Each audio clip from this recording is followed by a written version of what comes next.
So friends, this is what it took to become a rabbi back in Jesus' day. First, to begin the process even, you had to meet three simple criteria that were just matters of happenstance. So number one, you had to have been born a male because, well, patriarchy. Number two, you had been born in a town that was large enough to support a local synagogue. And number three, you had to have been born into a family that was well off enough to carry on the family trade without the labor of your hands. If you met these first three initial criteria, then at the tender age of 5 years old, you would enter into the first level of Jewish rabbinical education, which was called Beit Sefer. Now in this Beit Sefer, you go to your local synagogue and you would study under the tutelage of your local rabbi. And by the age of 10 years old, you would have memorized.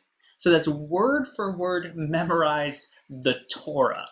That's the first 5 books of the Bible. And I'm wondering if there's a brave soul who is able to unmute and tell me what those first 5 books are. Non-clergy.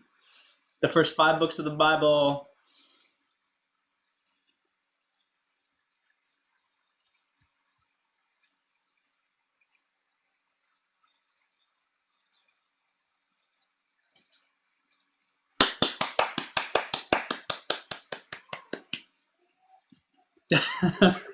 It's a team effort. It's team effort. But at the age of 10 years old, after they've memorized those first 5 books of the Bible, most families would be needing their kids back at home. So only the best of the best, that is those with the most natural ability, they would continue on with their studies.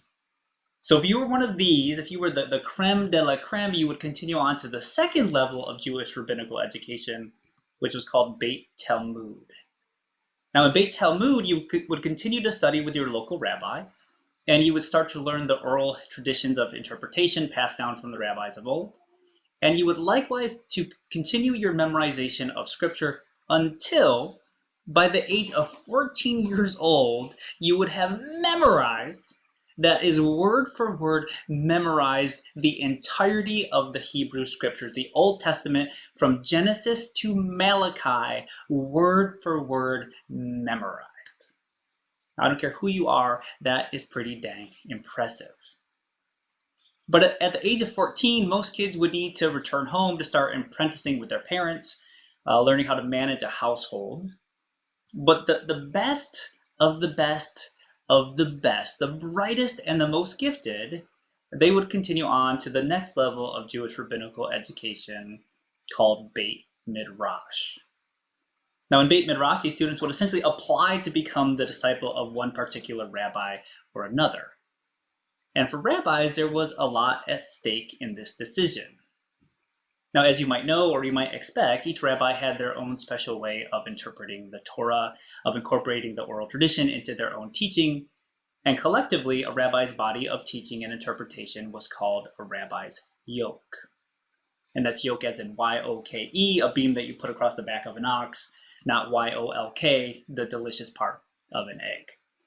So when Jesus in Matthew chapter 11 says, "Take my yoke upon you and learn from me, for I am gentle and humble in heart," he's talking there about the yoke of his teaching. So when a student came up wanting to become a disciple, what that rabbi really wanted to know was not just, can this kid learn from me? But what he really wanted to suss out was, can this kid be like me? Does this kid have what it takes to do what I do, to pick up and carry my yoke and share it with the world? So essentially the rabbi would just grill the kid, ask him all sorts of questions about the Torah, the prophets, the oral tradition. And if the rabbi thought the kid was just all right, yes, he loved God and he knew his scriptures, but he wasn't the best of the best of the best, that rabbi would say something along the lines of, go and ply the family trade, which is essentially a polite way of saying, son, you best go catch you some fish because you do not have what it takes to be a rabbi. Conversely, though, if that rabbi thought, yeah, this kid's got it. This kid is the best of the best of the best of the best. This kid has what it takes to be like me, to do what I do, to pick up my yoke and to carry it into the world. That rabbi would say something to that child along the lines of, "Come and follow me." And in that moment, that kid, that 14 or 15-year-old kid, would leave behind everything. He would leave behind his home, his family, his friends, his synagogue, everything, and literally follow behind this rabbi as his disciple. So, knowing all that we now know about the rabbinical training process in first century Palestine, we recognize, don't we, that the weird part about today's story is not that Jesus walked up to some teenage boys and said, "Come and follow me." That was a thing that rabbis did. Admittedly, though, it was a bit entrepreneurial for him to be walking up and down the beach looking for disciples. But it was an established cultural pattern for him to say, "Come and follow me," to some young men. Nor was the weird part of the story the fact that these young men, upon being invited to be disciples, just dropped everything they had and left their entire lives behind them and started following this rabbi. That was the expectation for disciples in the rabbinical training process. No, the weird part of the story, the truly weird part, is Jesus' choice of disciples. Because the very fact that he encountered these young men as they were fishing, as they were mending their nets, and not as they were following behind some other rabbi, what that means is that these kids were decidedly not the best of the best. Either they were too poor to enter the rabbinical process in the first place, so they were just illiterate peasants, or they had entered into the process and had been found wanting. They had been told to go home and ply their family's trade because they did not have what it takes to become a rabbi. But Jesus is walking along the beach and he sees these peasant fisher boys, these unkempt 14, 15-year-olds who smell like fish, and he says to himself, yeah, these kids got it. These kids have what it takes to carry my yoke. These kids can know what I know. These kids can do what I do. These unkempt, stinking fisher boys, they can be like me. Which is to say that this morning's story is not a story about the disciples' faith in Jesus. Rather, this morning's story is a story about Jesus' faith in his disciples. This is a story about Jesus really, truly believing that his disciples can do what he did, can be like him, can carry his yoke into the world, and in so doing, change it for the better. But our problem today, I think, our problem is that most of us don't actually buy that. We don't believe that, and so we tend to sell ourselves short. And we settle for being like Jesus, but only around the edges. We settle, quite frankly, for mediocre forms of discipleship. So for instance, and this is one of my favorite examples, let's say that we have a run-in with Janice from accounting.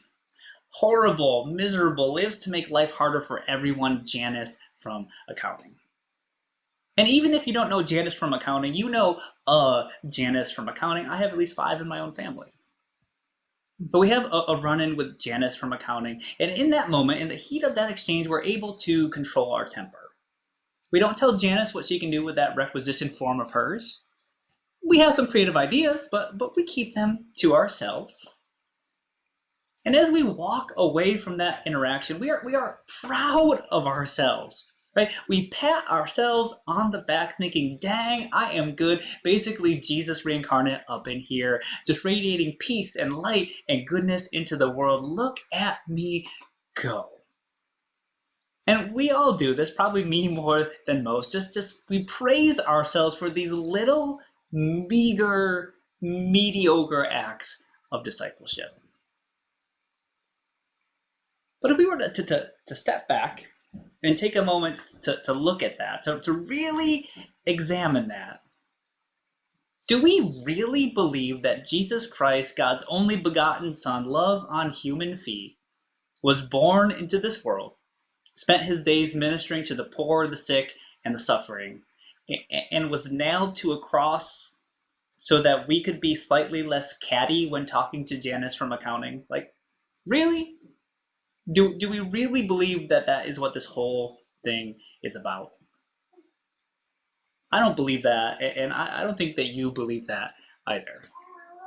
But we settle for mediocre forms of discipleship like this because we really do not believe that we can be like Jesus. We don't really believe that we can change his world like his original disciples changed the world. But here's the thing. Here's the thing.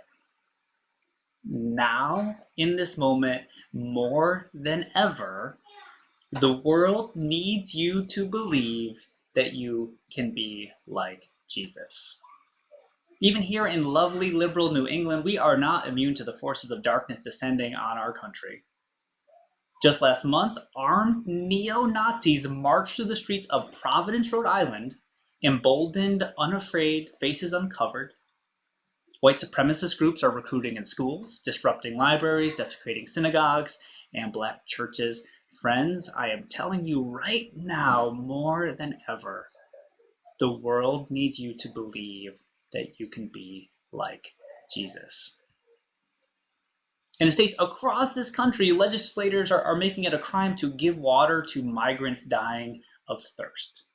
They're banning gender-affirming care for trans kids, even though every major medical association agrees that it saves lives.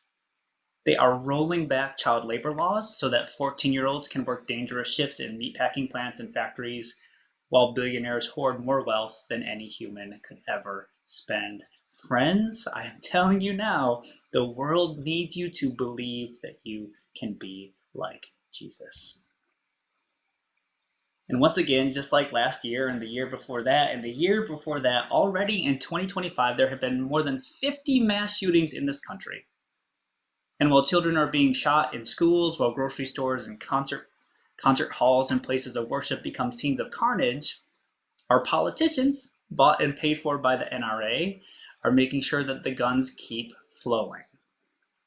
They will take their donations, offer their empty thoughts and prayers, and block even the smallest attempt at reform.